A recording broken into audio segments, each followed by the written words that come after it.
நீங்கள் போய் வேதத்தை நல்லா வாசித்து பாருங்கள். அந்த மலைக்கு மறுரூப மலை தான் சொல்லப்பட்டுச்சு ஒழிய அந்த மலையோட பேர் சொல்லப்படல.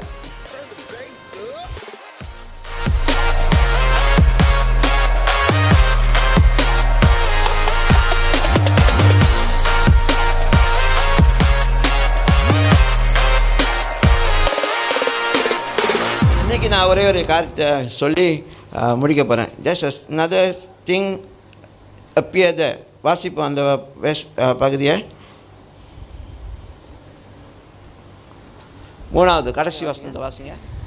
எர்மோன் மேலும் சீயோன் பர்வதங்கள் மேலும் இறங்கும் பனிக்கும் ஒப்பாயிருக்கிறது. அங்கே கர்த்தர் என்றென்றைக்கும் ஆசீர்வாதத்தையும் ஜீவனையும் கட்டளையிடுகிறார். மீண்டும் ஒரு தடவை வாசிங்க. எர்மோன் மேலும் சீயோன் பர்வதங்கள் மேலும் இறங்கும் பனிக்கும் ஒப்பாயிருக்கிறது. அங்கே கர்த்தர் என்றென்றைக்கும் ஆசீர்வாதத்தையும் ஜீவனையும் கட்டளையிடுகிறார். நான் பார்க்குற இன்னொரு பேர் அந்த இடத்துல ஹெர்மோன். ஹெர்மோன் மேலும் சியோன் பர்வதத்தின் மேலும் அப்படின்னு இருக்கா. Hermon, okay. ஹெர்மோன் அதுவும் ஒரு மலை. ஏன் ஓகே. சியோன் மவுண்ட் சொல்லி அது சொல்லப்படுது. ஆனால் அது சியோன்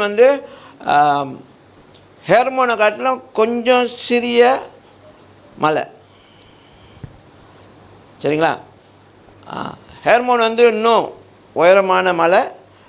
சியோன் இன்னும் கொஞ்சம் சின்ன மலை. அப்போ ஹெர்மோனில் பனி மூட்டம் வரும்பொழுது அந்த பனி மூட்டம் எங்கே இறங்குதான்? சியோன் மேலே இறங்குதான். புரியுதா? ஓகே. அதுக்கு தான் இந்த இடத்துல சொல்லப்பட்டிருக்கு. ஹெர்மோனில் இருந்து தான் அந்த பனி சியோன் மேலே உழுவுது அப்படின்னு சொல்லி ஆங்கிலத்தில் வேதத்தில் உள்ள வார்த்தைகள், மொழிபெயர்க்கப்பட்ட வார்த்தைகள் இருக்கு. ஓகே.